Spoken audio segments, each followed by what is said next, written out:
नमस्कार दोस्तों, मैं पवन कुमार आप सभी का स्वागत करता हूं अपने चैनल पे। उम्मीद करता हूं कि आप सब अच्छे होंगे। अगर आपके मन में भी ये डाउट है कि कहाँ पे कौन सा एसी लगाना सही रहेगा, मतलब कितने एरिया के लिए कौन सा एसी सही रहेगा, विंडो लगाऊं या स्प्लिट लगाऊं, इन्वर्टर लगाऊं या नॉन इन्वर्टर लगाऊं, तो अगर आपके ये सब सवाल हैं तो आप बिल्कुल सही जगह पे आए हैं। ये वीडियो बिल्कुल आप ही के लिए है।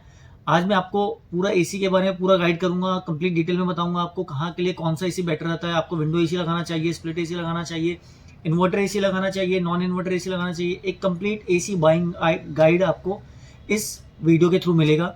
और बिलीव कीजिए जितने भी आपके डाउट्स होंगे वो सारे क्लियर कर दूंगा। इन केस अगर कुछ रह जाए तो डिस्क्रिप्शन आप मेरे को कमेंट में मैसेज करना, मैं आपको इंस्टेंटली रिप्लाई कर दूंगा।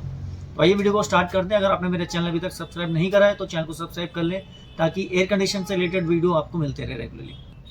सबसे पहली बात आती है कि कितने एरिया के लिए कौन सा एसी होना चाहिए। ये टन क्या होता है? टन मैं ऐसे नहीं कहूँगा आपको कि एक टन बर्फ का मतलब एक टन का एसी होता है, उतना ठंडा करता है। चीज़ ऐसी है लगभग। लेकिन अगर मान के चलिए, मैं आपको सीधा सीधा एरिया बताता हूँ। अगर आपका एरिया टॉप फ्लोर नहीं है, मैं दिल्ली के टेम्परेचर के हिसाब से बताता हूँ, जहाँ पे टेम्परेचर 45 प्लस भी जाता है। अगर दिल्ली के हिसाब से बताता हूँ मैं आपको, अगर आपका रूम साइज 100 स्क्वायर फीट तक है तो आप 1 टन का लगाइए टॉप फ्लोर पे भी। अगर आपका रूम साइज 120 स्क्वायर फीट तक है और आप ग्राउंड फ्लोर पे रहते हैं या बीच के फ्लोर पे रहते हैं तो फिर आप 1 टन ही लगा सकते हो। बट अगर आप टॉप फ्लोर पे लगाओगे तो फिर 120 स्क्वायर फीट के लिए मैं आपको 1.5 टन ही रेकमेंड करूंगा। बिकॉज देखो, 1 टन का कंप्रेसर जितना चलेगा और 1.5 टन का कंप्रेसर उससे काफी कम चलेगा। अगर आप मेन पीक टेम्प की बात करोगे, वहां पे 1 टन का कंप्रेसर का रनिंग ज्यादा रहेगा और 1.5 टन के कंप्रेसर की रनिंग काफी कम रहेगी। तो इलेक्ट्रिसिटी सेविंग पर्पज के लिए 1.5 टन ही ज्यादा बेटर रहेगा। वो आपको इंस्टेंट कूलिंग भी प्रोवाइड करेगा, ना कि सीजन के टाइम पे जो आपको 5 मिनट कूलिंग मिलनी चाहिए वो 15 मिनट में कूलिंग मिल रही है। तो इट्स बेटर कि वहां के लिए आप फिर 1.5 टन ही कंसिडर करो। बाकी 120 स्क्वायर फीट से बड़ा अगर आपका रूम साइज है, 100 स्क्वायर फीट से बड़ा, 120 स्क्वायर फीट से बड़ा, आप 100, 160, 180 तक अगर अच्छी क्वालिटी का एसी है तो वो आप 200 प्लस भी जाता है। लेकिन मैं नॉर्मली बात कर रहा हूँ अभी, नॉर्मल एसीज की जो अपने इंडियन सेगमेंट में जितने भी आते हैं, उसमें अगर आप 160, 180 स्क्वायर फीट तक आपका रूम साइज है तो फिर आप 1.5 टन लगाइए, चाहे वो टॉप फ्लोर भी है। अगर आप टॉप फ्लोर पे नहीं है और नीचे की तरफ है, मतलब बीच का फ्लोर या नीचे का फ्लोर है, तो फिर वहाँ पे आप 200 स्क्वायर फीट तक भी आप 1.5 टन का एसी लगा सकते हो। बट अगर रूम साइज 200 स्क्वायर फीट से थोड़ा बड़ा है, थोड़ा बड़ा इन द सेंस मतलब 10-20 स्क्वायर फीट का एरिया फर्क आता है। जैसे क्या होता है, कुछ एक ड्राइंग रूम ऐसे होते हैं जहाँ पे 210, 220 स्क्वायर फीट का रूम साइज होता है, तो वहां के लिए आप फिर 1.5 टन भी लगा सकते हो। बिकॉज क्या है ना, वहां पे जैसे बेडरूम में चलने वाली कूलिंग होती है ना, वो नहीं चाहिए होती है वहां पे। वहां पे नॉर्मल एक टेम्परेचर रहना चाहिए कि यहाँ पे गर्मी भी ना है, ठंडी भी है, ठंडी भी ना लगे, गर्मी भी ना लगे, बस इस तरीके टेम्परेचर चाहिए, एक नॉर्मल एनवायरमेंट चाहिए होता है। तो वहां के लिए आप फिर वो 1.5 टन भी लगा सकते हो। बाकी आइडियली जो है, टेक्निकली जो है वो 200 स्क्वायर फीट से अगर आपका रूम साइज बड़ा है तो वहां पे आपको 2 टन का ही लगाना पड़ेगा। 2 टन से ज्यादा ऊपर एसी फिर कमर्शियल में ही आते हैं। वैसे तो आप कंपनियां बनाना शुरू कर दिया उन्होंने, 2.5 टन 3 टन भी सिंगल फेस में आता है, तो बट बड़े रूम साइज के लिए है। बट मेन आप कंसिडर इतना कीजिए कि 200 से 300 स्क्वायर फीट है तो हम 2 टन का लगाएंगे। 100 से 110, 120 स्क्वायर फीट तक है तो 1 टन का लगाएंगे। अगर आप टॉप फ्लोर पे हो तो 100 स्क्वायर फीट तक ही है। अगर नीचे का फ्लोर है तो 120 स्क्वायर फीट तक है तो 1 टन का एसी लगाएंगे। 120 से 180 तक या 200 तक आप 1.5 टन का एसी लगा सकते हो। सिंपल, इसमें कोई कंफ्यूजन नहीं है। अब बात करते हैं कि हम विंडो एसी लगाएं या स्प्लिट एसी लगाएं। बहुत से लोगों का कंफ्यूजन भी रहता है ये कि विंडो का स्पेस भी है और स्प्लिट का स्पेस भी है, तो हम लगाए कौन सा।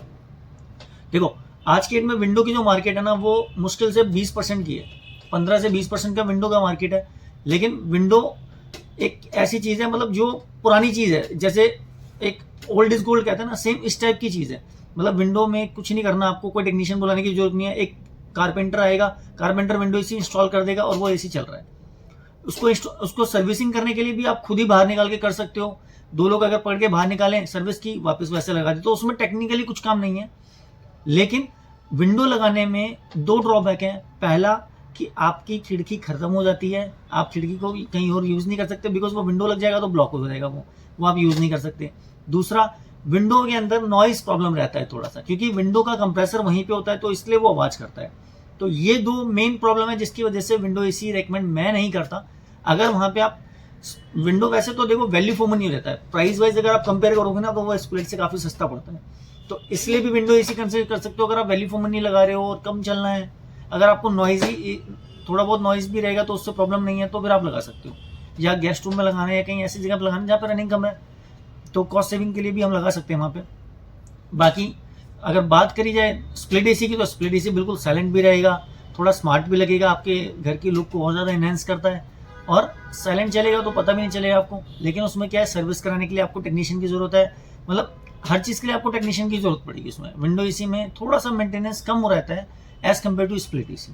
अगर विंडो का प्रोविज़न रहता है, बिल्कुल क्लियर है कि विंडो ही लगाना है वहाँ पे, तो फिर विंडो बेस्ट ऑप्शन है।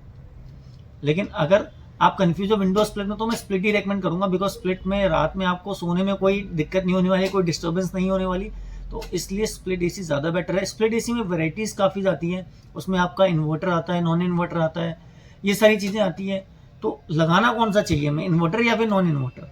देखो सिंपल सा लॉजिक है, अगर आप क्लोज रूम में लगा रहे हो, जहाँ पे आपका बंद रूम के, जैसे बेडरूम हो गया आपका, अगर बंद रूम में ज़्यादा यूजेस होना है, जहाँ पे बेडरूम में नॉर्मली क्या होता है ना, अगर आप 7-8 घंटे की नींद मिनिमम लेते होंगे, तो अगर आप इतनी नींद लेते हो, बंद रूम में चलेगा, तो वहाँ पे इन्वर्टर का बेनिफिट ज़्यादा है। इन्वर्टर मतलब क्या है, रूम का टेम्परेचर अचीव करेगा, कंप्रेसर ट्रिप नहीं मारता, कंप्रेसर अपनी मिनिमम स्पीड पे आ जाएगा धीरे धीरे। तो कंप्रेसर स्टार्ट होता है हाई स्पीड से, फिर धीरे धीरे अपनी मिनिमम स्पीड पे आ जाएगा। मान लो डे 10 का एसी आपने लगाया हुआ है, और डे 10 का एसी स्टार्ट डे 10 से होता है, जैसे ही रूम ठंडा करेगा वो अपने आप को 1.25 टन में शिफ्ट करेगा, 1 टन में शिफ्ट करेगा, 0.25 टन में शिफ्ट करेगा। जितनी रिक्वायरमेंट रहेगी एक टेम्परेचर को मेंटेन करने के लिए, वो उतने ही टेम्परेचर, उतने ही इलेक्ट्रिसिटी कंज्यूम करेगा, उतनी ही स्पीड के हिसाब से कंप्रेसर चलेगा, और उतना ही इलेक्ट्रिसिटी लेता है। तो इसलिए आज की डेट में कहते हैं ना वेरिएबल स्पीड का कंप्रेसर, वो इन्वर्टर सीरीज में पहले से ही आता था, स्टार्टिंग से ही। जब से इन्वर्टर एसी आते हैं तब से ये ऑटोमेटिकली होता है कि जितनी रिक्वायरमेंट रहेगी उतनी स्पीड पे कंप्रेसर चलेगा, उतना ही इलेक्ट्रिसिटी कंज्यूम करेगा। आजकल तो एसी ऐसे भी आ रहे हैं जिसमें आप मैनुअली भी टन चेंज कर सकते हो, कि मतलब 2 टन चलाना है, 1 टन चलाना है, 1.5 टन चलाना है, तो ये भी है। बाकी अगर आप ओपन जगह पे लगा रहे हो, जैसे ड्राइंग रूम पर्पस के लिए हो गया, ड्राइंग रूम पर्पस क्या है, बार बार मेन गेट खुल रहा है, किचन भी ओपन है बहुत जगह पे, और खुले एरिया में लगना है, और जैसे ड्राइंग रूम है मेरा, वहाँ पे मेरा सिटिंग प्लेस वहीं पे ही है, मुझे इंस्टेंटली कूलिंग चाहिए, थोड़ा फास्ट कूलिंग चाहिए, तो उस पर्पस के लिए फिर हमें नॉन इन्वर्टर एसी लगाना चाहिए। बिकॉज नॉन इन्वर्टर एसी जो रहेगा वो डे 10 का एसी है, तो वो लगातार डे 10 पे ही चलेगा, तो इसलिए उसके अंदर कूलिंग थोड़ा सा ज़्यादा रहता है as compare to inverter AC. Plus वो डे 10 पे कंटिन्यू चलेगा, इसलिए आपको कूलिंग में भी दिक्कत नहीं होगी। ड्राइंग रूम पर्पस में क्या होता है कि वहाँ पर रनिंग आपका कम रहता है। ड्राइंग रूम में क्या होगा, कभी घंटे 2 घंटे आप बैठेंगे तब ये वो चलेगा, तो इसलिए वहाँ पे यूजेस कम होता है, वहाँ पे हम नॉन इन्वर्टर एसी लगा सकते हो। टॉप फ्लोर के ऊपर अगर आपका टॉप फ्लोर है, तो मैं पर्सनली नॉन इन्वर्टर एसी ही रेकमेंड करता हूँ, बिकॉज वहाँ पे हीट लोड ज़्यादा होता है as compare to inverter AC. अगर आप इन्वर्टर एसी लगाओगे तो समझो आपको फिर एक्स्ट्रा ओवर कैपेसिटी मशीन लगानी पड़ेगी, तब वहाँ पे जाके आपको इलेक्ट्रिसिटी सेविंग हो पाएगी। उसके लिए आपको एक्स्ट्रा पैसा स्पेंड करना पड़ेगा। मान लो 1.5 टन की जहाँ मशीन लगनी है, वहाँ पे 2 टन की मशीन लगानी पड़ेगी। अब जो 1.5 टन और 2 टन की मशीन के बीच का जो प्राइस गैप रहेगा ना, वो ज़्यादा रहेगा, इतने तो आप इलेक्ट्रिसिटी नहीं सेव कर पाओगे। इसलिए टॉप फ्लोर पे आप नॉन इन्वर्टर एसी लगाइए। एरिया मैंने बता ही दिया आपको, उसके हिसाब से आप कंसिडर कर लीजिए। अगर जरूरत है तो कंपनी के टेक्नीशियन को विजिट करा लीजिए, लगभग हर कंपनी फ्री विजिट करती है। इनकेस अगर चार्जेस भी लेती भी है तो वो रिफंडेबल होता है, जब आप उनसे एसी इंस्टॉल कराएंगे तो वो रिफंड कर देते हैं। विजिट करा लो, उसमें भी कोई दिक्कत नहीं है।